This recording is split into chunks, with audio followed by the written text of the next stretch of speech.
আল্লাহর কাছে সে সব কিছু আছে তোমাকে দেওয়ার জন্য, যা দুনিয়ার কাছে নেই। পাবে না নিজের থেকেই ভেবে নিলে? এখনও আল্লাহর তো জবাব আসেনি। মনের অংশ কেন বানাতেন আল্লাহ, যদি সেটা পাওয়া ভাগ্যে নেই? আল্লাহ যদি কোন না বলতে চাইতেন, তাহলে তিনি তোমাকে এতটা অপেক্ষা করাতেন না। দরজায় সম্ভাবনার বন্ধ হয়েছে, আল্লাহর রহমতের না।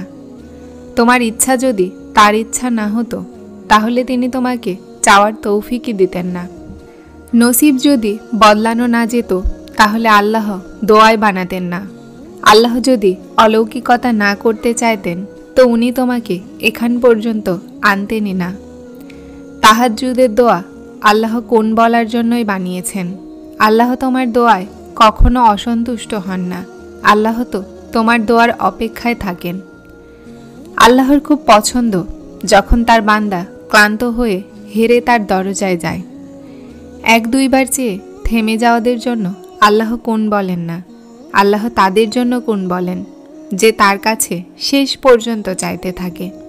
আল্লাহ তাদের জন্য সাহায্য পাঠান, যারা বারবার তার দরজায় আসা যাওয়া করে। আল্লাহ তাদের দোয়াগুলো কবুল করেন, যারা দেরির পরও যোগাযোগ বহাল রাখেন। নিজের পছন্দ মতো জিনিসের জন্য আল্লাহকে তার পছন্দ মতো আন্দাজে রাজি করাতে হয়। আর সব ইবাদতের মধ্যে তার পছন্দের ইবাদত হলো দোয়া।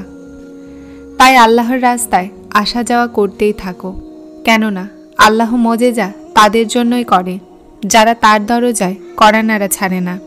জীবন হলো সবর থেকে শুকরিয়া পর্যন্ত একটা সফর।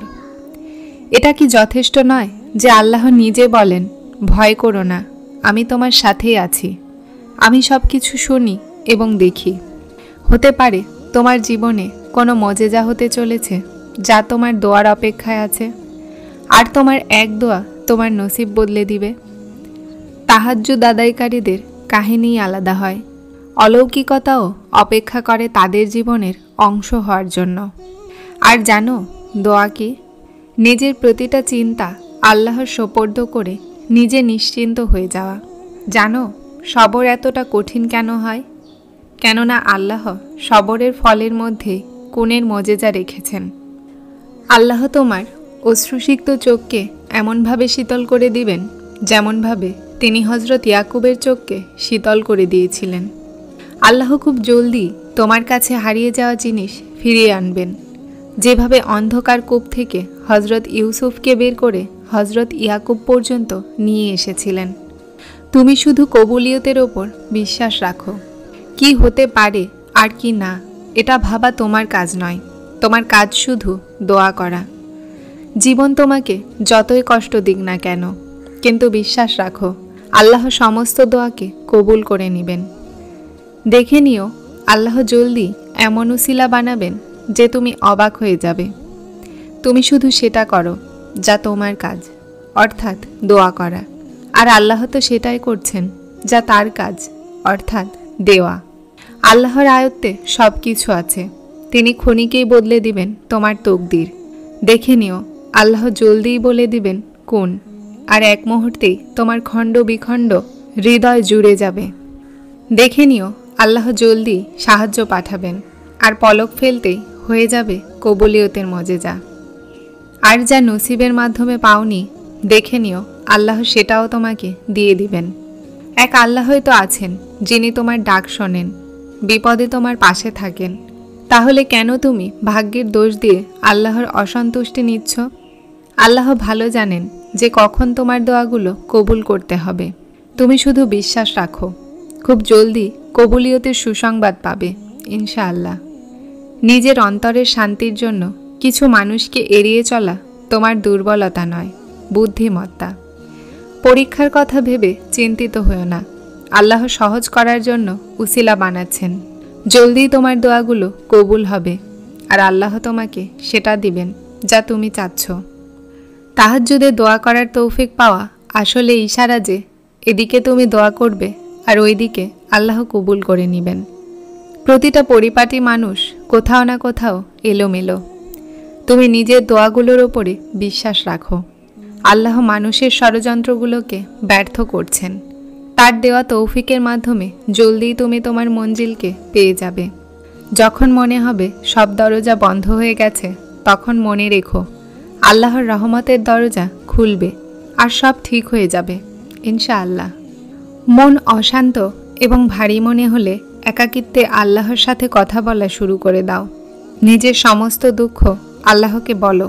বিশ্বাস করো, আল্লাহ তোমাকে এতটাই মনোযোগ সহকারে শোনেন যে তোমার কথা শেষ হওয়ার আগে তোমার মনে শান্তিতে ভরিয়ে দেন। আল্লাহ জানেন তোমার মনের ইচ্ছা, উনি শুনছেন তোমার দোয়াগুলোকে, উনি অবশ্যই দিবেন। আমাদের চাওয়া তো অনেক ছোট, সেই রাব্বুল আলামিনের চাওয়া তো অনেক বড়। তাহলে কেন হবে না কোন? উনি এমনভাবে দিবেন যে তুমি আলহামদুলিল্লাহ বলে উঠবে। প্রশান্ত তারাই থাকে যাদের বেশি অথবা কমের চিন্তা নেই, যারা প্রতি মুহূর্তে আলহামদুলিল্লাহ বলে।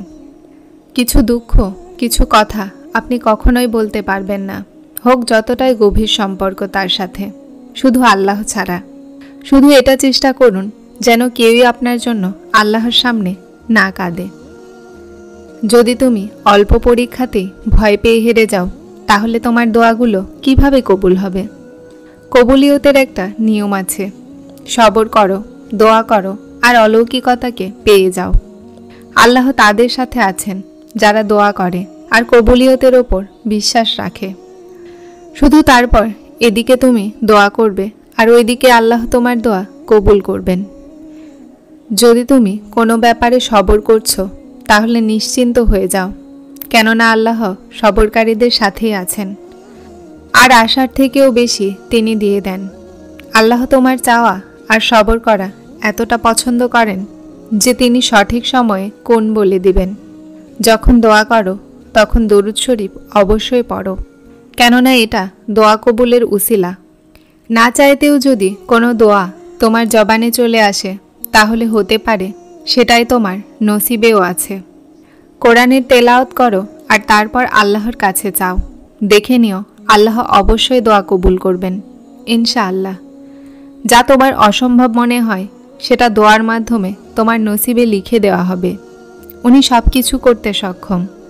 যখনই তুমি ভেঙে যাও কোনো কারণে, মনে আল্লাহকে স্মরণ করো না, তাহলে এটা এই কথার প্রমাণ যে আল্লাহ তোমার সাথে আছেন। আর আল্লাহর সামনে হাত পাতো, আল্লাহ তোমাকে শান্তি দিয়ে দিবেন।